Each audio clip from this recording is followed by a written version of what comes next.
Welcome to learn for success. तो कैसे हैं आप सब? आई होप आप सब स्वस्थ होंगे, मस्त होंगे और थोड़ा टाइम अपनी स्टडी को भी दे रहे होंगे, क्योंकि बहुत सारे एग्ज़ाम जो आ गए हैं, है ना। तो पिछली वीडियो में हमने समास टॉपिक के कुछ क्वेश्चन आंसर डिस्कस किए थे। आज हम इसका सेकंड पार्ट करेंगे। ठीक है, ये जो टॉपिक है हमारे, ये आपकी आने वाली सभी प्रतियोगी परीक्षाओं के लिए बहुत ज़्यादा महत्वपूर्ण है, specially for UPSI, UP TET, super TET और पीएटी के एग्ज़ाम भी आ रहे हैं ना, तो उसके लिए भी बहुत ज़्यादा इम्पोर्टेंट है, क्योंकि उसमें भी हिंदी बहुत ही इम्पोर्टेंट रोल प्ले करती है अपना, है ना। तो सभी एग्ज़ाम की प्रिपरेशन में हमारी ये क्लासेस आपके लिए बहुत मददगार साबित होंगी। हम हिंदी व्याकरण की ये सीरीज़ टॉपिक वाइज डिस्कस करेंगे और हर टॉपिक को एकदम बेसिक से स्टार्ट करेंगे। इन वीडियोस में हम क्वेश्चन आंसर डिस्कस करेंगे। अगर आपको इन टॉपिक को डिटेल में समझना है तो कमेंट कीजिए, आपके कमेंट के अकॉर्डिंग हम आपको इनकी डिटेल वीडियोस प्रोवाइड कराएंगे। तो चलिए स्टार्ट करते हैं। और हाँ, आपको भी मेरे साथ साथ अपने इसको नोट डाउन करते जाना है, ताकि आप जान सको कि आपकी प्रिपरेशन किस लेवल पर है। ठीक है, तो चलिए स्टार्ट करते हैं। फर्स्ट क्वेश्चन है हमारा, चवन्नी में कौन सा समास है? तो इसके ऑप्शन देख लीजिए। फर्स्ट ऑप्शन है द्विगु समास, बी है द्वंद्व समास, सी अव्ययीभाव समास या फिर डी तत्पुरुष समास। तो इसका आंसर क्या होगा? इसका आंसर होगा द्विगु समास। अब द्विगु समास क्यों होगा? तो देखिए, चवन्नी का अर्थ क्या होता है? अगर चवन्नी का हम समास विग्रह करेंगे तो क्या आएगा? फिर आएगा कि चार आनों का समाहार। चार आनों के समाहार को ही क्या कहते हैं? चवन्नी कहते हैं। ठीक है, तो हमारा आंसर क्या होगा? हमारा आंसर होगा ऑप्शन ए द्विगु समास। आगे देखिए, बृहदायुध में कौन सा समास है? तो इसके ऑप्शन लिख लीजिए। फर्स्ट ऑप्शन है द्विगु समास, सेकंड है द्वंद्व समास, थर्ड है कामधारी समास और फोर्थ है बहुव्रीहि समास। तो इसका आंसर क्या होगा? समास विग्रह इसका होगा वज्र है आयुध जिसका, अर्थात वज्र जिसका आयुध है वो कौन है? वो इंद्र है।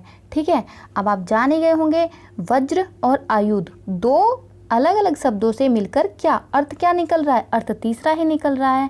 तो इसका आंसर क्या होगा? इसका आंसर होगा बहुव्रीहि। ठीक है, 28 क्वेश्चन है हमारा, जिस समास में दोनों खंड प्रधान हो वह समास क्या कहलाता है? तो इसके ऑप्शन देखिए। ऑप्शन ए बहुव्रीहि समास, बी अव्ययीभाव समास, सी द्वंद्व समास या फिर डी तत्पुरुष समास। अब देखिए, दोनों खंड प्रधान हैं, तो दोनों खंड प्रधान किसके होते हैं?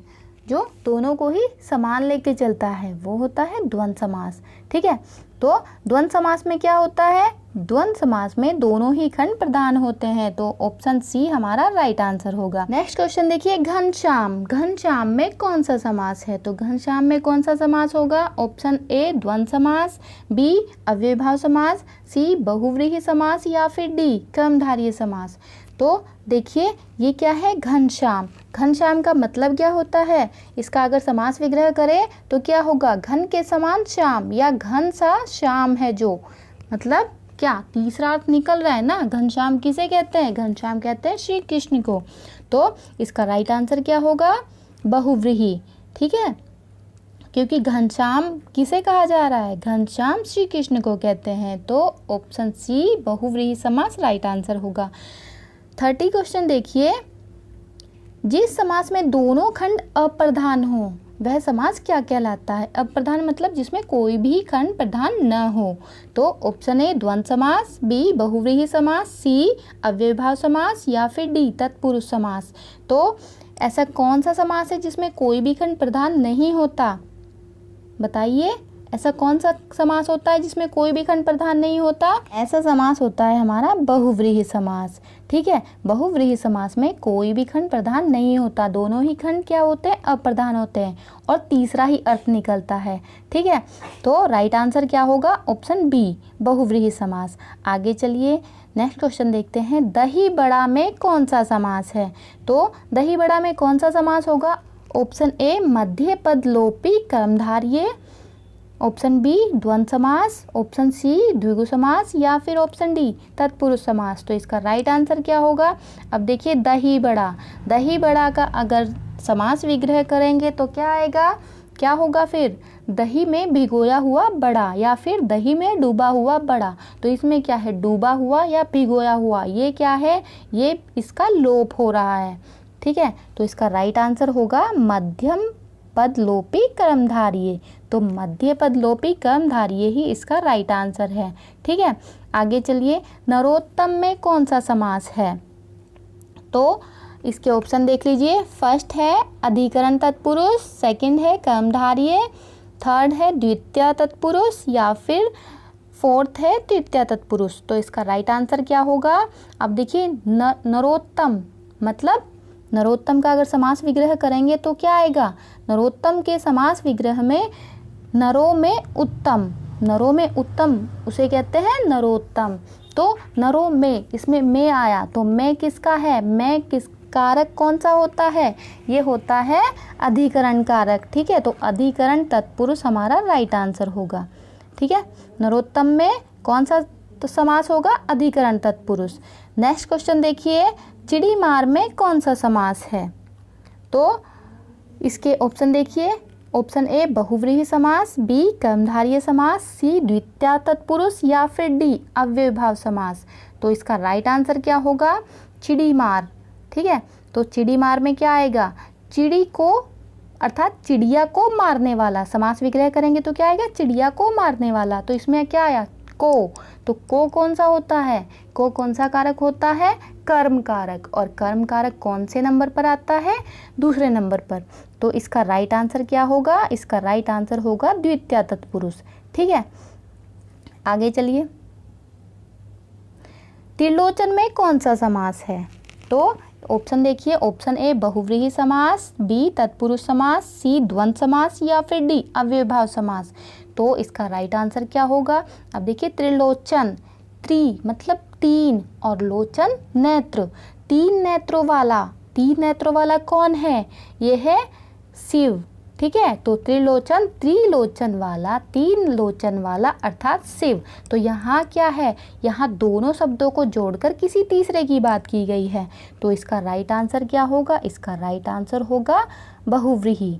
ठीक है, बहुव्रीहि समास। आगे चलिए, नेक्स्ट क्वेश्चन है हमारा, मृगेंद्र में कौन सा समास है?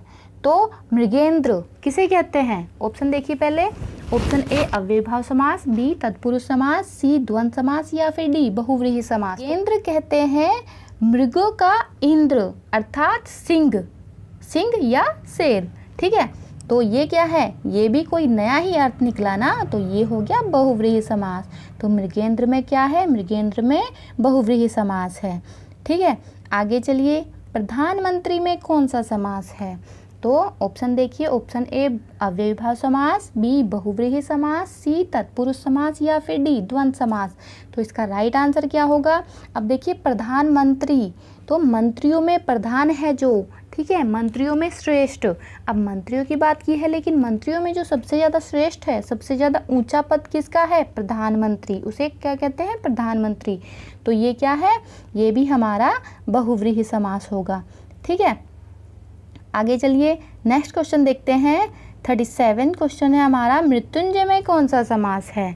तो इसके ऑप्शन है। ऑप्शन ए तत्पुरुष समास, बी बहुव्रीहि समास, सी अव्ययीभाव समास या फिर डी द्वंद्व समास। तो मृत्युंजय, पहले ये जानिए मृत्युंजय कहते किसे हैं। अगर समास विग्रह करेंगे तो मृत्युंजय का समास विग्रह क्या होता है? मृत्यु को जीतने वाला।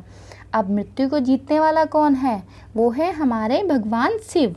ठीक है, तो इसका राइट आंसर क्या होगा? इसका राइट आंसर होगा ऑप्शन बी बहुव्रीहि समास, क्योंकि मृत्युंजय क्या है?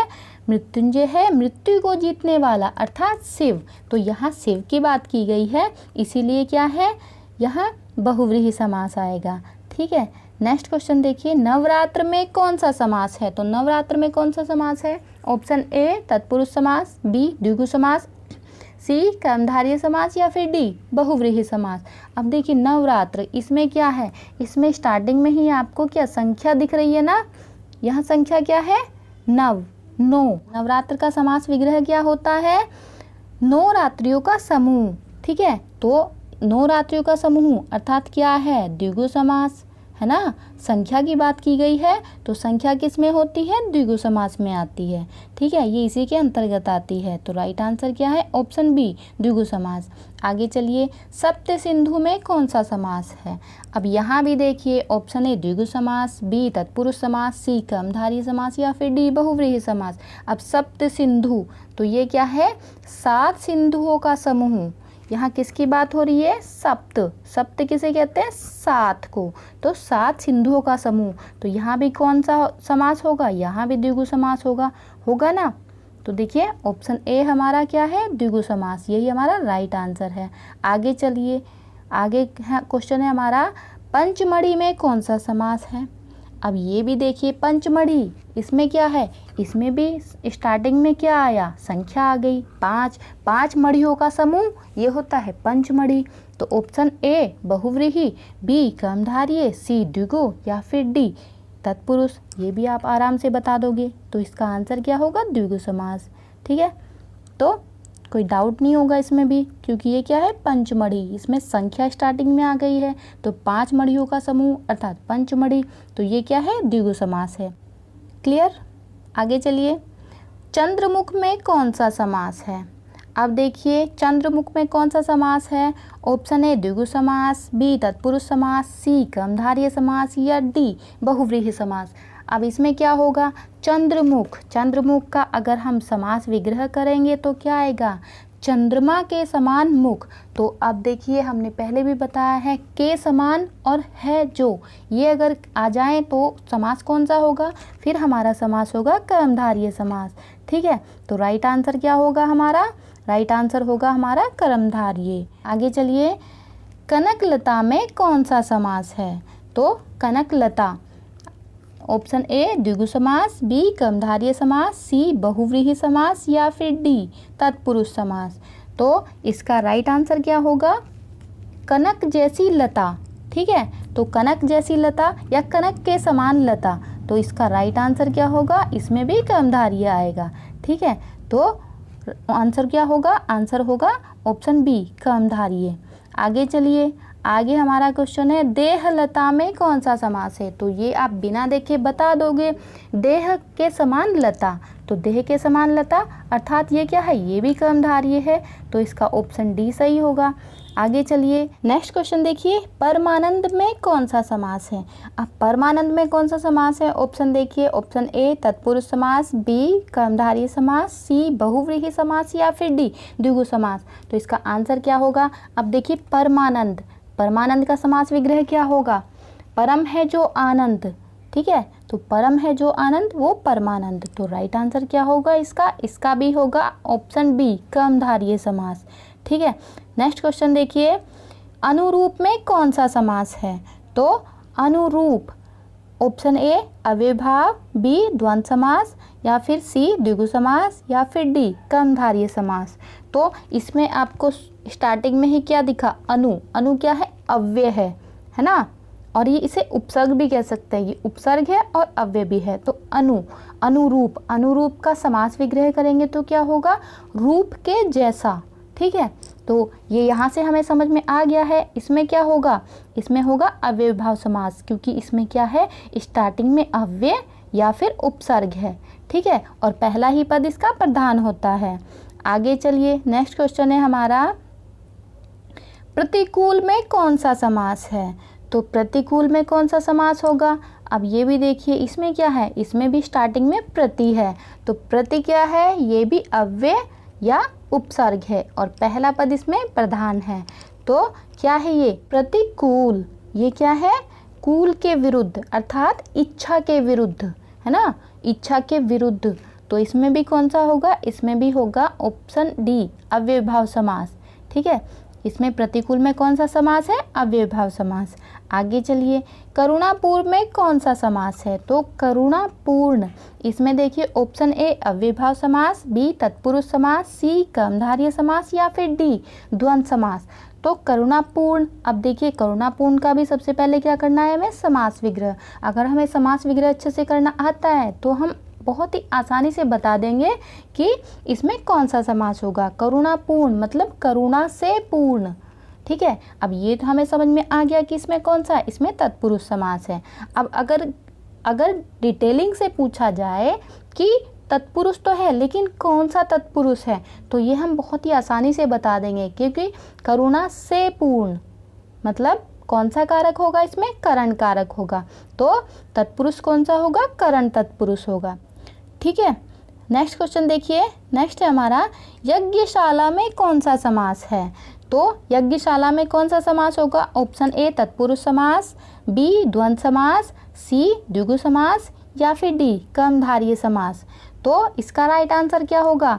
अब यज्ञशाला में कौन सा समास होता है, यज्ञशाला में होगा तत्पुरुष समास, है ना।